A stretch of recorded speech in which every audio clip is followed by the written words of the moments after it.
Hello everyone, আবারও চলে এসেছি সেকেন্ড এসএলএসটির এনভায়রনমেন্টাল স্টাডিজের একটা খুবই গুরুত্বপূর্ণ ক্লাস নিয়ে। আজকের ক্লাসে আমরা আরো বেশ কিছু মক টেস্টের কোশ্চেন অ্যান্সার নিয়ে ডিসকাস করব।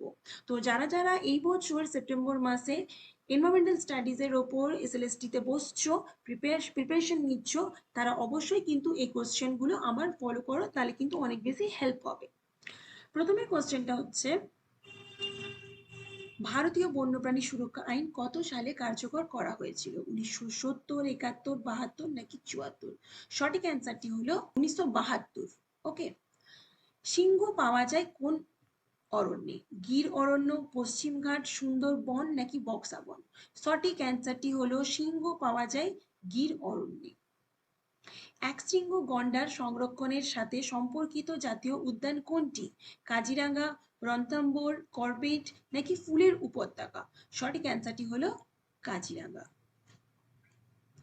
শৈবাল পুষ্প বা অ্যালগাল ব্লুমের ফলে নিচের কোন ঘটনাটি ঘটে?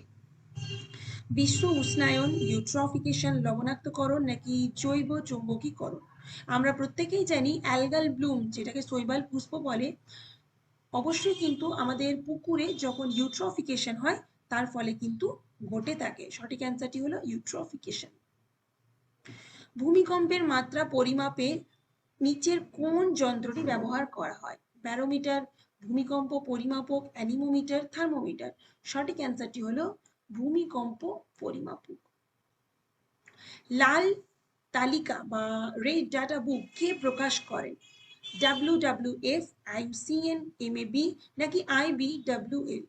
সঠিক অ্যান্সারটি হলো রেড ডাটা বুক পাবলিশ করেন IUCN।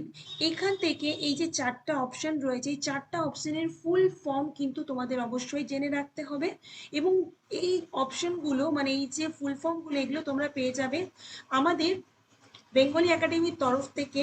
যে এনভায়রনমেন্টাল ফুল ফর্মের যে লিস্ট তোমাদের দেওয়া হয়েছে সেটা অলরেডি আমাদের ইউটিউবে আপলোড করা আছে, 1 নম্বর।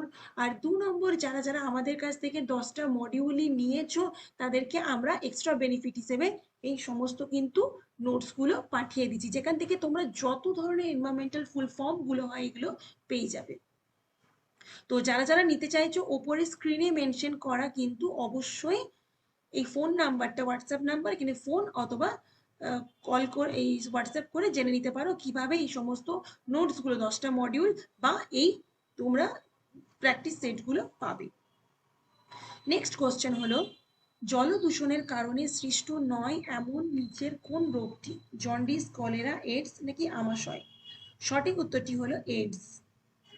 COD এর ফুল ফর্ম কি? Chemical oxygen demand, carbon and oxygen demand, মরুভূমির জলবায়ু নাকি উপরে কোনটিই নাই? সঠিক উত্তরটি হলো কেমিক্যাল অক্সিজেন ডিমান্ড।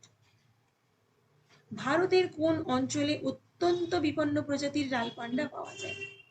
উপকূলীয় অঞ্চল, হিমালয়ের আন্তর্দেশীয় অঞ্চল, উত্তর পূর্ব অঞ্চল, তরাই অঞ্চল?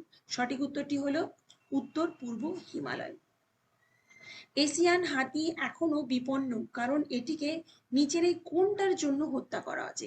এশিয়ান হাতির থেকে হাতির যে দাঁত আমরা প্রত্যেকেই জানি সেটা কিন্তু খুবই মূল্যবান, এবং সেটা মার্কেটে বিক্রি করার জন্যই কিন্তু এশিয়ান হাতিকে হত্যা করা হচ্ছে, এবং সেই জন্য কিন্তু এটা এখন বিপন্ন প্রজাতির প্রাণী হয়ে দাঁড়িয়েছে। ট্রপিক স্তর তৈরি হয় নিচের কোনটি দ্বারা? শুধুমাত্র উদ্ভিদ, শুধুমাত্র প্রাণী, শুধুমাত্র কার্নিভাল নাকি খাদ্য শৃঙ্খল সংযুক্ত জীব?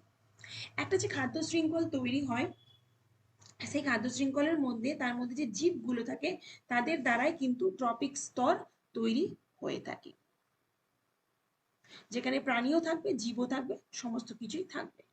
সালোক সংশ্লেষণ প্রক্রিয়া পাওয়া যায় নিচের কোনটিতে? পচনশীল জৈব পদার্থ, উৎপাদক, ভোক্তা নাকি শীর্ষ ভোক্তা?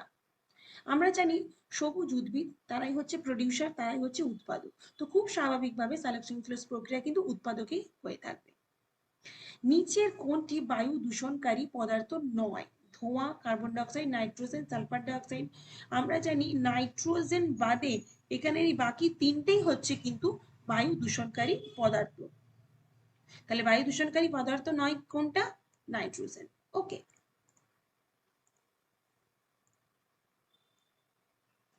এটা অ্যান্সার, এখানের এটা অ্যান্সার, এটার খাদ্য শৃঙ্খল সংযুক্ত জীব, এটা হচ্ছে হাতির দাঁত।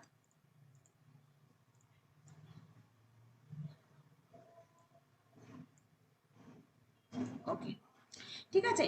তো আজকে আমি আবারও তোমাদেরকে 10টা কোশ্চেন ডিসকাস করে দিলাম, যেগুলো প্র্যাকটিস সেটে তোমরা পেয়ে যাচ্ছ। এবার বলে দিই, প্র্যাকটিস সেটগুলো আমাদের কিন্তু এই 10টা বা 20টার উপর রেডি করা হয়নি। এটা হচ্ছে মক টেস্ট বা প্র্যাকটিস সেট 1, যেখান থেকে আমি তোমাদের বেশ কিছু কোশ্চেন ডিসকাস করে দিলাম। এখানে দেখিয়েই দিচ্ছি যে টোটাল 60টা কোশ্চেন রয়েছে। ঠিক যেরকম ভাবে তোমরা পরীক্ষায় সেপ্টেম্বর মাসে বসবে 10টা মডিউলের উপর বেস করেই তোমাদের কোশ্চেন আসবে, আমাদের প্র্যাকটিস সেটগুলো কিন্তু ঠিক এরকম ভাবেই রেডি করা হয়েছে যে হচ্ছে। এবং যেখানে তোমরা প্রথমে পাবে কোশ্চেনগুলোর উপর প্র্যাকটিস করো। যদি কোনো রকম কোনো ডাউট হয়, এর সাথেই আমাদের কিন্তু অ্যান্সারগুলো পাঠানো হচ্ছে লাস্ট পেজে, সেখান থেকে তোমরা একবার চেক করে নিতে পারো যে সঠিক তোমরা করলে কি করলে না। এরকম ভাবে প্র্যাকটিস সেট কিন্তু আমাদের প্রত্যেক দিন তৈরি হচ্ছে। কেউ যদি আমাদের এই প্র্যাকটিস সেটগুলো নিতে চাও, তাহলে ওপরের এই হোয়াটসঅ্যাপ বা কলিং নাম্বারে ফোন করবে বা হোয়াটসঅ্যাপ করবে। কিভাবে পাবে সেগুলো আমাদের জানিয়ে দেওয়া হবে। আর অ্যাজ এ টিচার আমি তোমাদেরকে একটা গাইড করব। প্রথমেই যদি তোমরা আমার কাছে প্র্যাকটিস সেট নিচ্ছ, তাহলে আগে বলবো, আগে মডিউলগুলো নিয়ে আগে ভালো করে নিজেকে প্রিপেয়ার্ড করো, ডেসক্রিপটিভ পোর্শনটা। দেন তারপরে তোমরা যখন প্র্যাকটিস সেটগুলো আমাকে নেবে আমাদের কাছে, তাহলে যখন প্র্যাকটিস করবে তাহলে কিন্তু নিজেরাই বুঝতে পারবে যে কতটা কিন্তু তোমরা ডেসক্রিপটিভ পার্টটা পড়লে। কারণ সেই এই প্রত্যেকটা কোশ্চেনের অ্যান্সার কিন্তু সেই ডেসক্রিপটিভ পার্টেই রয়েছে। খুঁটিয়ে পড়লে প্রত্যেকটি অ্যান্সার কিন্তু তোমরা পাবে। মডিউলগুলো কেউ যদি নিতে চাইছো, তাহলেও কিন্তু ওপরের এই হোয়াটসঅ্যাপ নাম্বারে হোয়াটসঅ্যাপ বা কল করবে।